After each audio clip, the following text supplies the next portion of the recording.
और सीधे विधानसभा लेंगे, जहां विधानसभा का मानसून सत्र तीसरे दिन की कार्यवाही जारी। प्रश्नकाल के साथ शुरू हुई सदन की कार्यवाही। स्थानांतरण नीति में एक एसओपी में अभी उपलब्ध है, आधार पर इनका स्थानांतरण हो सकता है। पर अध्यक्ष महोदय, देखने में आता है कि पहुंच के कारण कई लोग 2-3 साल में ट्रांसफर करा लेते हैं और जो वहां डटे हैं नक्सल पर 10 साल से अधिक हो गया है, उन लोगों का स्थानांतरण नहीं हो पाया। तो ऐसा कुछ क्राइटेरिया बनना चाहिए ताकि वो इलाके में आ सके। और मेरा दूसरा क्वेश्चन था माननीय गृह मंत्री जी से कि ये जो कर्मचारी जो आवास की व्यवस्था जो है बताने कृपा करेंगे, आवास कब तक पूर्ण होंगे और नवीन आवास की स्वीकृति जो है कब तक होगी, समय अवधि बताएंगे। माननीय अध्यक्ष महोदय, मैंने इस बात में बड़ी स्पष्टता के साथ विषय रखा है कि प्रावधान स्थानांतरण के क्या हैं और उसके आधार पर लोग आवेदन कर सकते हैं। वर्तमान में भी जिन्होंने आवेदन किया है ऐसे 694 लोग हैं और जिन लोगों को पात्र पाया गया है इन प्रावधानों के अंतर्गत वो 305 लोग हैं। इनके स्थानांतरण की प्रक्रिया कालांतर में की जाएगी। दूसरा जो मसला है आवास का, तो आवास की स्थिति तो मैंने चिंताजनक, माननीय अध्यक्ष महोदय, और ये जो चिंताजनक है, मैं आपसे कहना चाहता हूं कि 66,000 लगभग बल है, उसके विरुद्ध 18,000 ही आवास उपलब्ध हैं। स्थिति पूरे प्रदेश की है। निसंदेह इसमें बहुत काम करने की आवश्यकता है। एक अभी 24 के बजट में 962 और आवास बनाने का प्रावधान हुआ है, परंतु इसमें इसको अधिक गति देने की आवश्यकता है। विगत 5 वर्षों में भी इस दिशा में अधिक कुछ नहीं किया गया। आवास की स्थिति अब तक बनी हुई है। विगत 5 वर्षों में लगभग 2000 ही आवास इसमें निर्मित, और इसलिए इसमें और अधिक काम करने की आवश्यकता है। माननीय मैं ये जानना चाहती हूँ कि कई लोग नक्सल इलाके में काम करने के बाद दुबई को भेजा जाता है, इसमें कुछ क्राइटेरिया नियम बनना चाहिए ताकि उनको भी मौका मिले।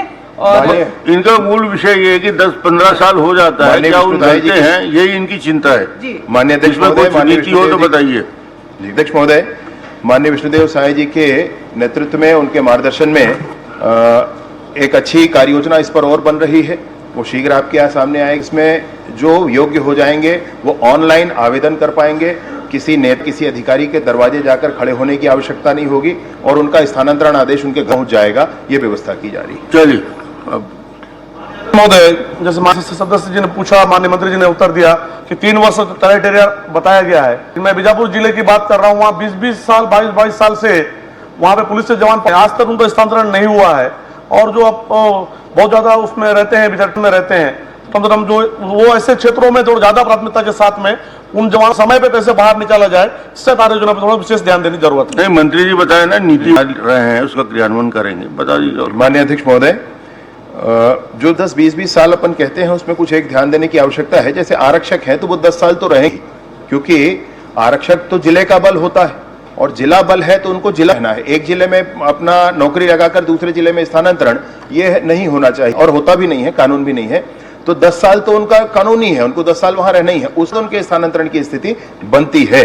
और दूसरा ये है कि जिनका इतना हो गया उनको तुरंत स्थानांतरित कर दिया जाए, ऐसी कोई बात है नहीं। जिनकी इच्छा है वहां रह सकते हैं, वहां पर एक्स्ट्रा बेनिफिट्स हैं उनके, तो वो रह सकते हैं वहां पर। सुदूर नक्सल क्षेत्रों में है तो 50% अधिक उनको अपने मूल राशि का मिलता है, तो रहना चाहते हैं। फिर भी जिन्होंने आवश्यकता समझी है, ऐसे 694 लोगों ने आवेदन किया है, उसमें 305 पात्र हैं।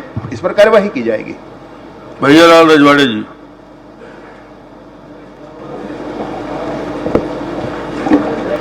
माननीय अध्यक्ष महोदय, मेरा स्वास्थ्य मंत्री जी से। बिल्कुल सही बोल रहे हैं आप।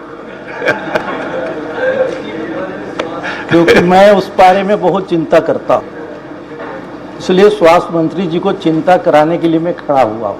अध्यक्ष महोदय, लेकिन इनका आज का गेटअप देख लिया जाए। ये आज की गेटअप नहीं है, ये पूर्ण स्वस्थ है।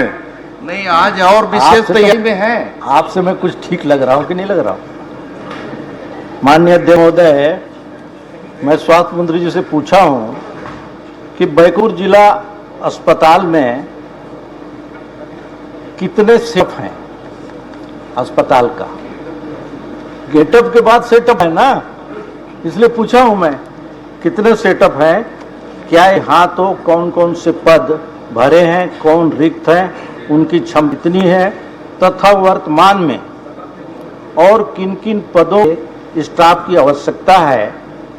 विगत 2 वर्षों में कितने मरीज हॉस्पिटल में एडमिट किए गए तथा कितने मरीज अन्य अस्पतालों में भेजा गया, मैं ये मंत्री से पूछा हूँ।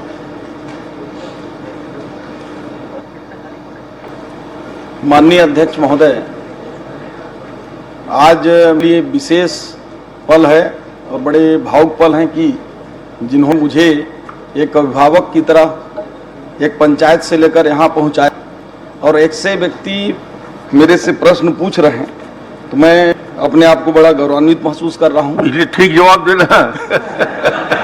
और उन्होंने ऐसा प्रश्न भी पूछा है जो लोकहित और जनहित में है। तो माननीय अध्यक्ष महोदय, मैं बताना चाहूँगा कि बैकुंठपुर जिला अस्पताल सिविल सर्जन से लेकर विभिन्न स्टाफों के 88 पद स्वीकृत हैं। उनके विरुद्ध में 111 लोग कार्यरत हैं, 77 पद रिक्त हैं। उसमें माननीय मुख्यमंत्री जवाब आ जाए ना, सेटअप पूछ रहे हैं, सेटअप कितना? नहीं, जवाब आ जाए फिर आप प्रश्न कर लेंगे।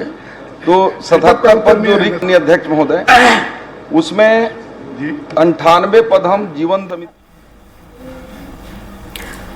इसी के साथ फिलहाल के लिए बुलेटिन में इतना ही। देखते रहिए स्वराज एक्सप्रेस। नमस्कार।